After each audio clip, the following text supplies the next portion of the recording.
Добрый день! Сегодня мы переместились из сада в помещение и постараемся разобрать такой феномен, как секатор с храповым механизмом. Давайте разбираться. Прежде всего, чем он отличается от обыкновенного секатора? Если обычный секатор по конструкции напоминает ножницы и имеет одну ось, то применение храпового механизма, благодаря смещению дополнительной оси, во-первых, меняет угол хода лезвия относительно отрезаемой ветки. Во-вторых, позволяет разбить процесс реза на несколько этапов. И в-третьих, в разы снижает прилагаемое усилие. Это позволяет отрезать достаточно толстые ветки, прилагая меньше усилий. Секатор с храповым механизмом лучше всего подходит для обрезки живых веток толщиной до 30 мм и сухих, меньшего диаметра. В процессе роста деревья растут не только вверх, но и вширь. И вот раскидистые ветки иногда могут ломаться под собственным весом, поэтому мы должны их вовремя укорачивать. Это лучше делать не плоскостным секатором, а храповым. Вот, например, видите, достаточно толстая ветка. Мы берем ее и укорачиваем. Вот.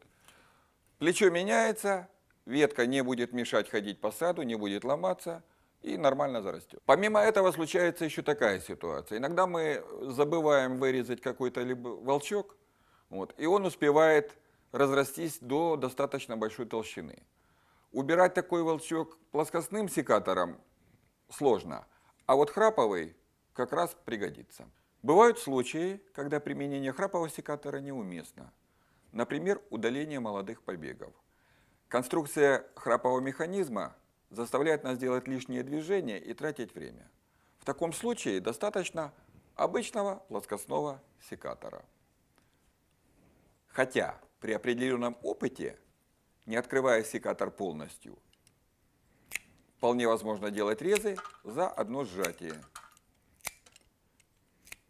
Получается, что при работе с тонкими ветками, с цветами, кустарником, виноградом, работа с таким типом инструментов может вызвать разочарование.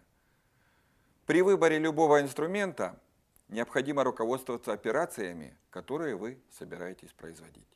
Кроме всего, некоторым пользователям удается сломать инструмент. В чем же причина? Все достаточно просто. Неправильное приложение усилия при работе.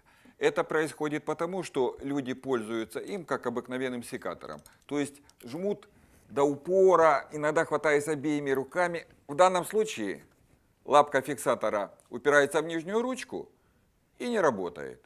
Если вовремя не остановиться, появляется риск сломать инструмент. Все зависит от наличия силы в руках. Правильно резать вот так. Упор, щелчок, все слышали. Для начала рекомендуем потренироваться на отдельно взятой, толстой, но достаточно мягкой ветке. Вот приблизительно таким образом. Это поможет ощутить все преимущества секатора с храповым механизмом и получать удовольствие от работы. Всего хорошего и желаю, чтобы глаз и желудок радовался плодам вашей работы.